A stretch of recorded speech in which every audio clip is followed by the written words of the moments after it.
माहवारी में बहुत ज्यादा खून आना, जिसे डॉक्टर्स मेनोरेजिया कहते हैं, जिंदगी पर बहुत गहरा असर डाल सकता है। इसकी वजह से अक्सर लोग अपनी पसंद की सरगर्मियां छोड़ देते हैं, हर वक्त थकावट महसूस करते हैं और सच पूछें तो अपनी माहवारी से डरने लगते हैं। तो ये समझना बहुत ज़रूरी है कि क्या चीज़ गैर मामूली है, ताकि सही वक्त पर मदद ली जा सके। ये वो सवाल है जो बहुत से लोग खुद से पूछते हैं, अक्सर खामोशी में। तो आज इस तज्ज़िये में हम इसी सवाल का एक वाज़ेह जवाब तलाश करने की कोशिश करेंगे, ताकि हर कोई अपनी सेहत के बारे में बाखबर फैसले कर सके। ठीक है, तो आइए देखते हैं कि आज हम क्या बात करने वाले हैं। सबसे पहले हम ये समझेंगे कि आखिर एक नॉर्मल माहवारी होती क्या है। फिर हम ज़्यादा खून आने की 7 अहम निशानियों पर बात करेंगे। उसके बाद हम उसकी मुमकिना वजूहात को देखेंगे, डॉक्टर से मिलने की तैयारी कैसे करनी है इस पर बात करेंगे, और आखिर में एक फौरी हेल्थ एक्शन प्लान पर भी नज़र डालेंगे।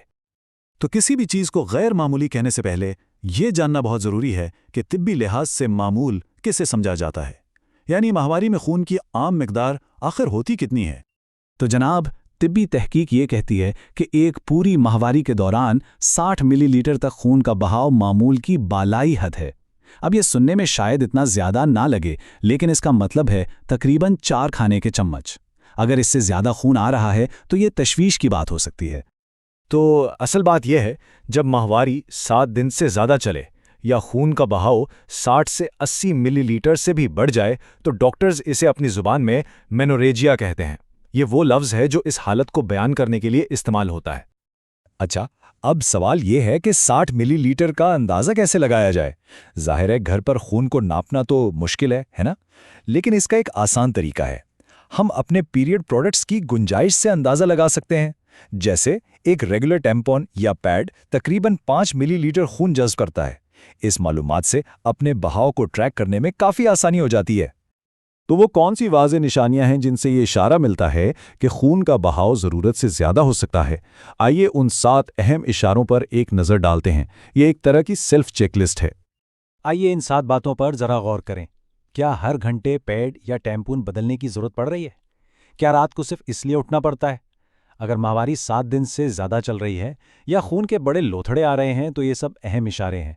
हो सकता है इनमें से कोई एक इलामत कभी कभार हो जाए, लेकिन अगर ये हर माह का मामूल बन जाए तो समझें ये एक इशारा है कि डॉक्टर से बात करने का वक्त आ गया है। और ये इक़्तिबास देखें, ये कितने अच्छे तरीके से बताता है कि यह मसला कितना संगीन हो सकता है। जब माहवारी किसी की नींद और रोज़मर्रा की ज़िंदगी में इस हद तक खलल डालने लगे, तो ये सिर्फ एक तकलीफ नहीं रहती, बल्कि एक तिब्बी मसला बन जाती है जिसे संजीदगी से लेना चाहिए। तो सवाल ये पैदा होता है कि आखिर इसकी वजह क्या है। भाई, ज़्यादा खून आने के पीछे कई मुमकिन वजूहात हो सकती हैं, जिन्हें हमने समझने में आसानी के लिए 7 कैटेगरीज में बांट दिया है। ये फहरिस्त काफ़ी लंबी चौड़ी है। इसमें रहम की रसोलियों जैसे फाइब्रॉइड से लेकर हार्मोनल गड़बड़ जैसे PCOS और थायराइड के मसाइल तक शामिल हो सकते हैं। यहाँ तक कि कुछ दवाएं और सप्लीमेंट्स भी खून के बहाव पर असर डाल सकते हैं। देखें, इस फहरिस्त का मकसद डराना बिल्कुल नहीं, बल्कि ये वाज़े करना है कि डॉक्टर से मुकम्मल जांच कराना क्यों ज़रूरी है। तो जब ये साफ हो जाए कि डॉक्टर से मिलना ज़रूरी है, तो अगला कदम है इस मुलाकात की तैयारी करना। अच्छी तैयारी से डॉक्टर को सही तशखीस करने में बहुत मदद मिलती है और बातचीत भी ज़्यादा नतीजा खेज होती है। डॉक्टर के पास जाने से पहले अपनी माहवारी को ट्रैक करना एक बहुत अच्छा आइडिया है।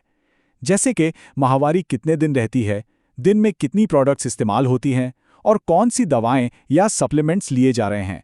ये सारी मालूमात बहुत कीमती हैं और ये तफसीलात डॉक्टर को एक वाज़ेह तस्वीर देती हैं। अच्छा, डॉक्टर मसले की जड़ तक पहुंचने के लिए कुछ टेस्ट भी तजवीज़ कर सकता है। इनमें खून के टेस्ट शामिल हो सकते हैं ताकि एनीमिया या थायराइड का मसला चेक किया जा सके, या रहम की साख देखने के लिए अल्ट्रासाउंड किया जा सकता है। इन टेस्टों के बारे में पहले से थोड़ा बहुत जानना गुफ्तगू के लिए तैयार करता है।